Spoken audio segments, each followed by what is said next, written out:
नमस्कार। आकाशवाणी देहरादून से प्रस्तुत हैं प्रादेशिक समाचार। मुख्य समाचार।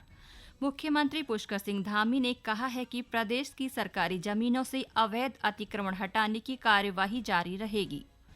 बाहरी व्यक्तियों और किराएदारों के सत्यापन को लेकर प्रदेश में चलेगा अभियान। रुद्रप्रयाग जिले में स्थित भगवान श्री मद्महेश्वर के कपाट आज पूरे विधि विधान के साथ श्रद्धालुओं के दर्शनार्थ खोले गए। और देहरादून मौसम विभाग ने प्रदेश के विभिन्न जिलों में कहीं कहीं 23 व 26 मई को येलो और 24 व 25 मई को ऑरेंज अलर्ट जारी किया है। समाचारों के साथ मैं नीता कांडपाल। अब समाचार विस्तार से। मुख्यमंत्री पुष्कर सिंह धामी ने कहा है कि प्रदेश की सरकारी जमीनों से अवैध अतिक्रमण हटाने की कार्यवाही जारी रहेगी। मुख्यमंत्री ने आज देहरादून में अधिकारियों की बैठक लेते हुए कहा कि सरकारी भूमि पर अतिक्रमण को न रोकने वाले अधिकारियों की जिम्मेदारी तय की जाएगी और कड़ी कार्यवाही भी की जाएगी। उन्होंने कहा कि प्रदेश की सरकारी जमीन के सभी अवैध अतिक्रमण शीघ्र हटाए जाएं। श्री धामी ने सरकारी जमीन से अतिक्रमण हटाने के आज ही शासनादेश जारी करने के निर्देश दिए हैं।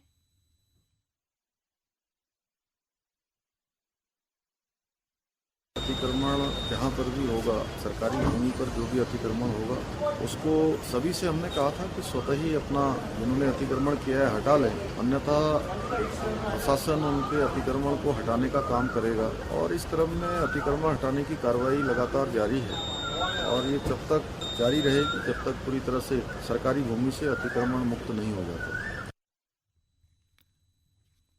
मुख्यमंत्री ने गढ़वाल व कुमायूं मंडल के आयुक्तों को अतिक्रमण हटाने से संबंधित सभी गतिविधियों पर पूरी निगरानी रखने को कहा है।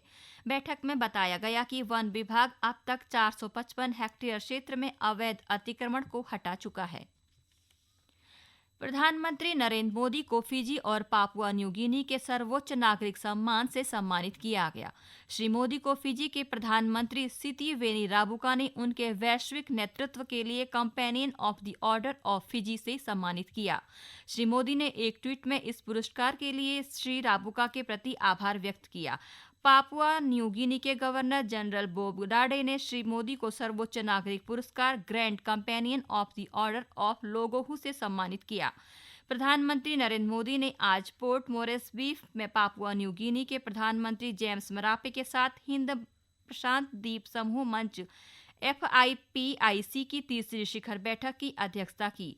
प्रधानमंत्री ने कहा कि भारतीय अवधारणा में समूचे विश्व को एक परिवार के रूप में देखा जाता है और वसुधैव कुटुंबकम का मंत्र भारत का प्रमुख प्रेरणा स्रोत है। इससे पहले प्रधानमंत्री मोदी ने पापुआ न्यू गिनी के प्रधानमंत्री जेम्स मारापे के साथ बैठक की और व्यापक द्विपक्षीय संबंधों पर विचार विमर्श किया।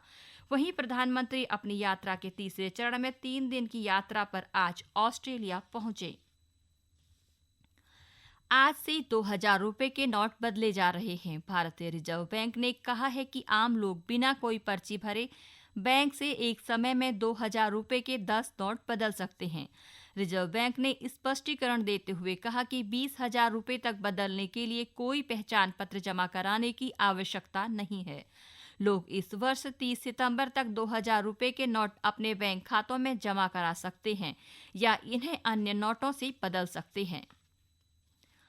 मुख्यमंत्री पुष्कर सिंह धामी ने बाहरी व्यक्तियों और किराएदारों के सत्यापन को लेकर लगातार अभियान चलाने के निर्देश दिए हैं। उन्होंने कहा कि सत्यापन अभियान में किसी भी तरह की लापरवाही नहीं होनी चाहिए। मुख्यमंत्री ने कहा कि चारधाम यात्रा और अन्य धार्मिक स्थलों पर जो भी बाहरी लोग कार्य कर रहे हैं उनका सत्यापन सुनिश्चित किया जाए। मुख्यमंत्री ने जिलाधिकारियों से कहा कि फर्जी प्रमाण पत्र बनाने वालों के खिलाफ सख्त कार्यवाही भी की जाएगी। बैठक में मुख्यमंत्री ने स्थानीय युवाओं को कौशल विकास विभाग के माध्यम से तकनीकी प्रशिक्षण देने के निर्देश दिए हैं। उत्तराखंड बोर्ड की 10वीं और 12वीं की परीक्षा का परिणाम 25 मई को घोषित होगा।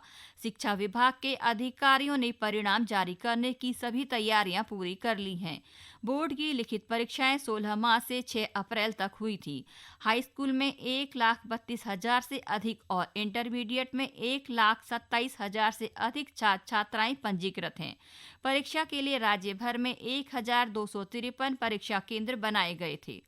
ये समाचार आकाशवाणी केंद्र देहरादून से प्रसारित किए जा रहे हैं।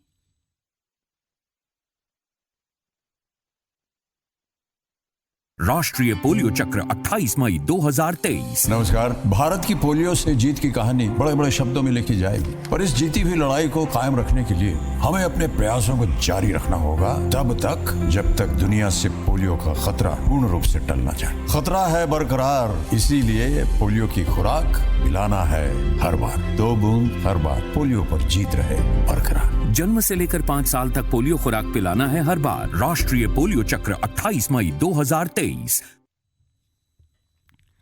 रुद्रप्रयाग जिले में स्थित भगवान श्री मद्महेश्वर के कपाट आज पूरे विधि विधान के साथ श्रद्धालुओं के दर्शनार्थ खोले गए। पुजारी बागेश लिंग ने कपाट खुलने की प्रक्रियाएं पूरी की। इस मौके पर मंदिर को फूलों से सजाया गया। कपाट खुलने की प्रक्रिया 19 मई को पूजा अर्चना और नए अनाज का भोग लगाने के साथ ही शुरू हुई थी। 20 मई को ऊखीमठ स्थित ओंकारेश्वर मंदिर में विशेष अनुष्ठान के बाद डोली को मद्महेश्वर के लिए विदा किया गया। गौरतलब है कि पंच केदार में प्रथम केदार बाबा केदारनाथ, द्वितीय केदार श्री मद्महेश्वर, जबकि तृतीय केदार भगवान तुंगनाथ, चतुर्थ केदार भगवान रुद्रनाथ और पंचम केदार कल्पेश्वर हैं। समुद्र तल से 3477 मीटर की ऊंचाई पर स्थित है। मद्महेश्वर मंदिर तक 16 किलोमीटर की पैदल यात्रा करनी होती है। सरकारी सेवाओं को सरल बनाने के उद्देश्य से डिजिटल इंडिया की शुरुआत की गई थी। योजना का लाभ उत्तराखंड के पर्वतीय जिलों को भी मिल रहा है। डिजिटल इंडिया के माध्यम से एक और ऑनलाइन कार्यों में तेजी आई है, वहीं जन सुविधाओं में भी बढ़ोतरी हुई है। डिजिटल इंडिया से बैंकिंग क्षेत्र के कार्यों में भी तेजी आई है। ऑनलाइन ट्रांजैक्शन होने से अब हर व्यक्ति चाहे तो घर बैठे ही कई कार्यों को संपन्न कर सकता है। टिहरी जनपद में डिजिटल क्रांति के बाद जन सुविधाओं में तेजी देखने को मिली। टिहरी के मुख्य विकास अधिकारी मनीष कुमार ने बताया कि सरकारी योजनाएं पारदर्शिता के साथ डिजिटल इंडिया के माध्यम से संचालित हो रही हैं।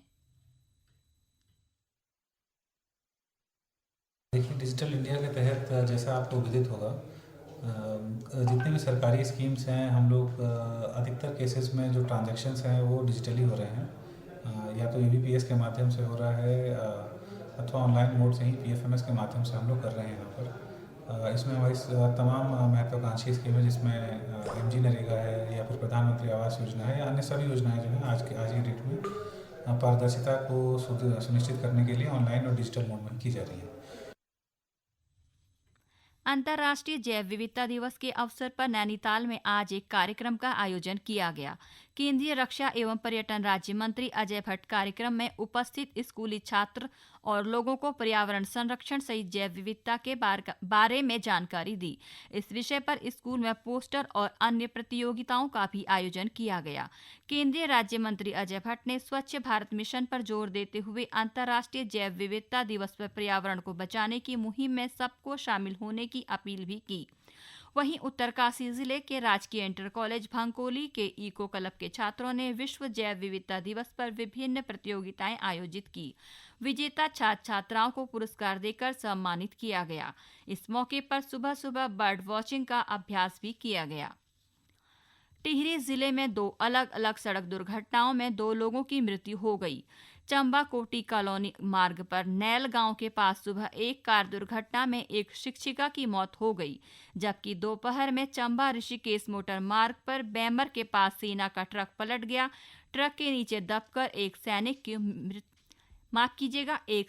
की मृत्यु हुई है।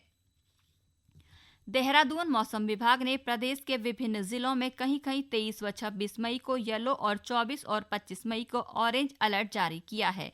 विभाग के अनुसार 23 व 26 मई को राज्य के कई जिलों में कहीं कहीं आकाशीय बिजली चमकने और 30 से 40 किलोमीटर प्रति घंटे तेज हवाएं चलने के आसार हैं, जबकि 24 व 25 मई को ओलावृष्टि और 50 से 60 किलोमीटर तेज हवाएं चलने की संभावना है। अंत में मुख्य समाचार एक बार फिर। मुख्यमंत्री पुष्कर सिंह धामी ने कहा कि प्रदेश की सरकारी जमीनों से अवैध अतिक्रमण हटाने की कार्यवाही जारी रहेगी। बाहरी व्यक्तियों और किराएदारों के सत्यापन को लेकर प्रदेश में चलेगा अभियान। रुद्रप्रयाग जिले में स्थित भगवान श्री मद्महेश्वर के कपाट आज पूरे विधि विधान के साथ श्रद्धालुओं के दर्शनार्थ खोले गए। और देहरादून मौसम विभाग ने प्रदेश के विभिन्न जिलों में कहीं-कहीं 23 व 26 मई को येलो और 24 और 25 मई को ऑरेंज अलर्ट जारी किया है। इसके साथ ही प्रादेशिक समाचार का ये बुलेटिन समाप्त हुआ। नमस्कार।